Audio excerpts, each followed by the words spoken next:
Premier démarrage, premier lâchage, ils ne sont plus qu'une vingtaine à l'assaut du col de la Baraque, parmi eux, les 12 premiers du classement général. Ici en tête Anglade, devant Bahamontes, Poulidor, Anquetil, Zimmermann, Vinke, Janssen, Junkermann et le remarquable Duez d'Ossard numéro 24. Encore un inattendu, l'Allemand Koundé, et les premiers lâchages, Henri Anglade. Janssen qui conservera néanmoins au sommet son maillot vert. Premier au classement par points, il semble que ce classement maintenant ne lui échappera pas. À nouveau Henri Anglade, et nous arrivons sur les hommes de tête. Adorni, ici en 5e position. Le train est assuré par Poulidor, Bahamontes et Jiménez, puis brusquement, Jiménez a démarré. Le voici maintenant avec 100 mètres d'avance sur Poulidor et Anquetil, alors que Bahamontes tente de revenir sur lui. À 3 km du sommet, Bahamontes est toujours à 15 secondes, alors que Poulidor et Anquetil, qui luttent là pour la première place du Tour de France, et qui pensent surtout aux minutes de bonification qui se sont enfuies, Poulidor, donc, et Anquetil perdent du terrain sur les deux grimpeurs espagnols. Mais pour l'instant, c'est Anquetil en fait le vainqueur, car il réussit à conserver à ses côtés Raymond Poulidor, l'homme le plus dangereux pour lui au classement général, puisque seulement distant de 56 secondes. Qu'importe si Jiménez s'envole à l'avant, qu'importe même si Bahamontes est parti lui aussi, il ne parviendra pas tout de même à reprendre 3 minutes au cours des 3 derniers kilomètres. Et Jiménez en effet s'envole, mais brusquement, à 950 mètres du sommet, Anquetil craque. Poulidor l'a vu, et là, il fait appel à toute son énergie. Lui aussi pourtant ne pédale pas facilement. Mais il continue, il prend 10 mètres, 20 mètres, puis 20 secondes, 30 secondes, et au sommet, ce sera 42 secondes d'écart entre Poulidor et Anquetil. Bahamontes est revenu à un moment à moins de 10 secondes de Jiménez. Celui-ci est reparti entre les deux aigles espagnols. C'est un duel sans merci.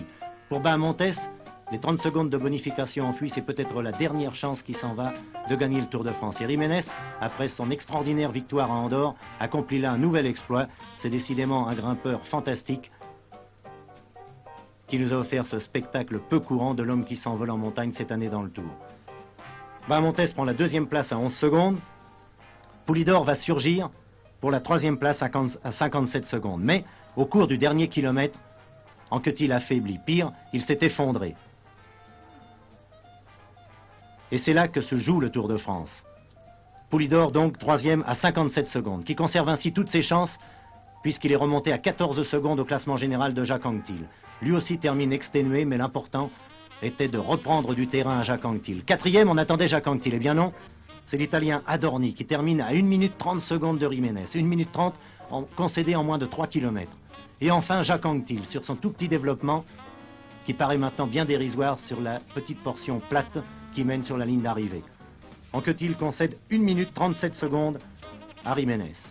42 secondes à Poulidor. Autant dire que l'on ne saura que mardi soir qui remportera ce Tour de France, puisque c'est sur le secteur Versailles-Paris, 28 km contre la montre, que Poulidor et Anquetil se départageront. En el campo de fútbol de Loinaz, Beasain, toman la salida los contendientes en el 28 Campeonato de España de Ciclocross.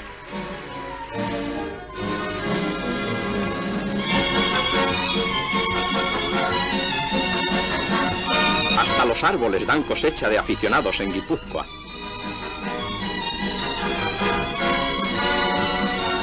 Han de recorrer 9 veces el accidentado circuito de 2.315 metros, con un total de casi 21 kilómetros.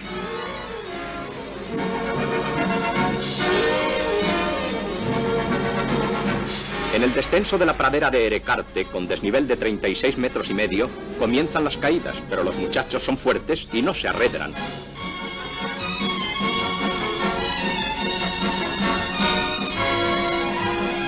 Cuando el camino resulta poco transitable, hay que mostrarse galante con la pobre bicicleta, que no tiene la culpa, y echársela al hombro.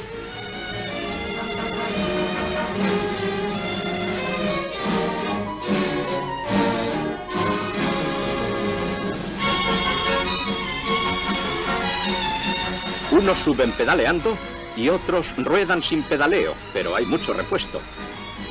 Y el valor para seguir nunca falta.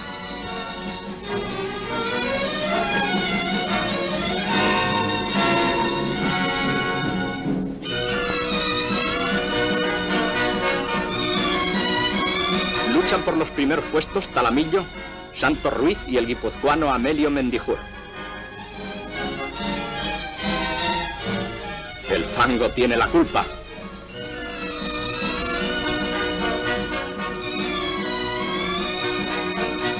En este caso, la valla se salta limpiamente.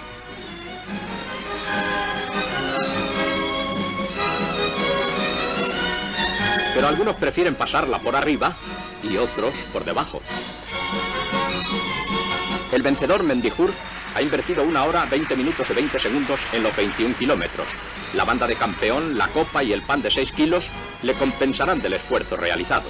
Y también el beso del chaval, que caramba, ahora a pensar en el campeonato del mundo. Première étape cruciale de ce tour puisqu'elle amorce les Alpes, Montpellier, le Mont Ventoux. Jacques Godet, avec lui un invité d'honneur, Jean-Louis Trintignant. Et un départ relativement difficile pour certains qui doivent changer de maillot, en particulier le champion d'Espagne de la montagne, Jiménez, l'un des grands favoris de la journée. Au passage à Nîmes, le peloton est toujours groupé, après quelques attaques timides, il est vrai, de ceux qui n'aspirent pas à grand-chose dans la montagne et qui en fait cherchent surtout à limiter les dégâts. Mais pas encore d'attaque des Janssen ou des Van Looy. Et à Montfrein, quelques instants de recueillement pour tous les journalistes, et en particulier pour ceux de l'ORTF, puisque Montfrein, c'est le village natal de notre ami Jean Quittard.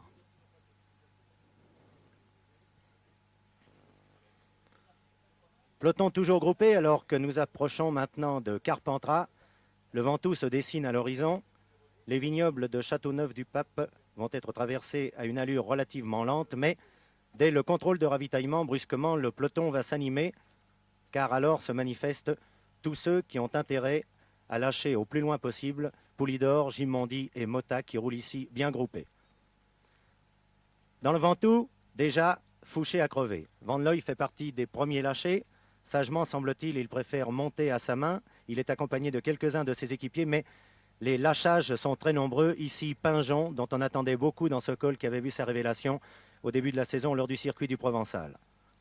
Antonin Magne suit de très près la course de Raymond Poulidor. Poulidor n'a-t-il pas déclaré lui-même que c'était dans le Ventoux qu'il entendait frapper un grand coup? Et Motta va résister à 3 reprises au démarrage de Jiménez et de Poulidor. Mais au 4e démarrage, brusquement, Motta reste là, en compagnie de Pérez Française, de Gabica, de Galera, qui avait lancé l'attaque au pied même du col, c'est-à-dire à Bedouin.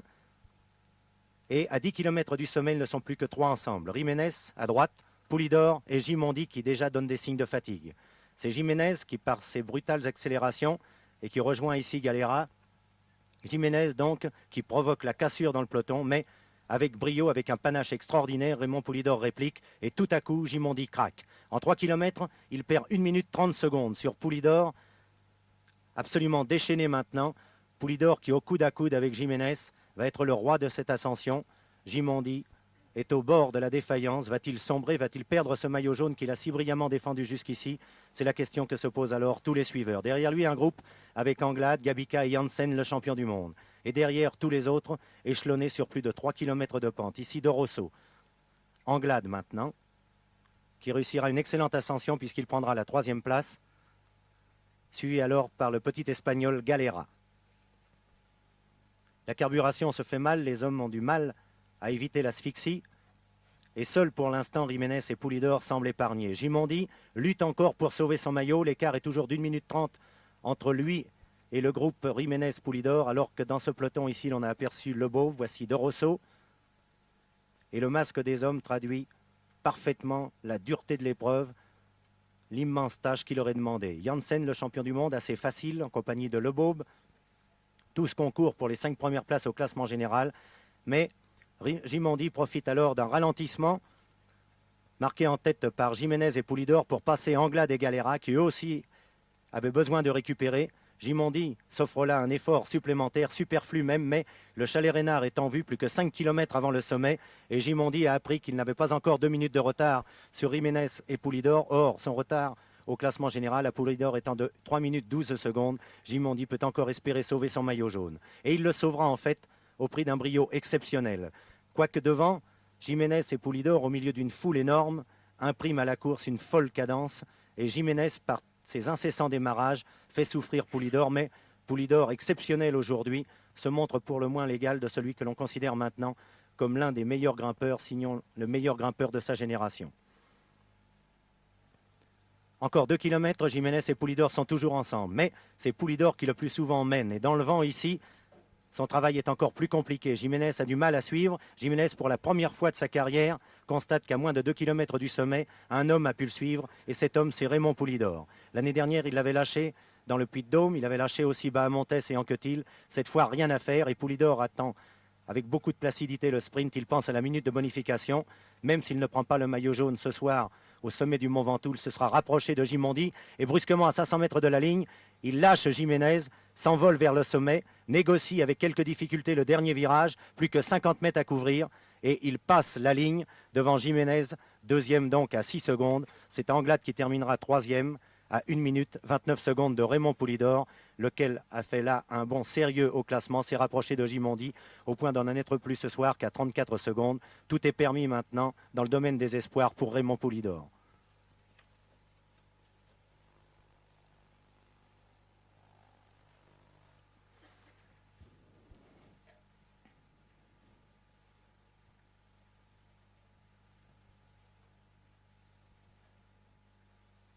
De grands vaincus, Motta, Van Looy, Janssen, mais les Alpes sont là toutes proches maintenant et il est à prévoir que Motta cherchera sa revanche et que Poulidor devra là encore veiller au grain, d'autant plus que Gimondi a mieux terminé le col, ainsi que Van Looy d'ailleurs, lequel n'a terminé, tout est relatif, qu'à 7 minutes de Raymond Poulidor, répétons-le, encore extraordinaire aujourd'hui.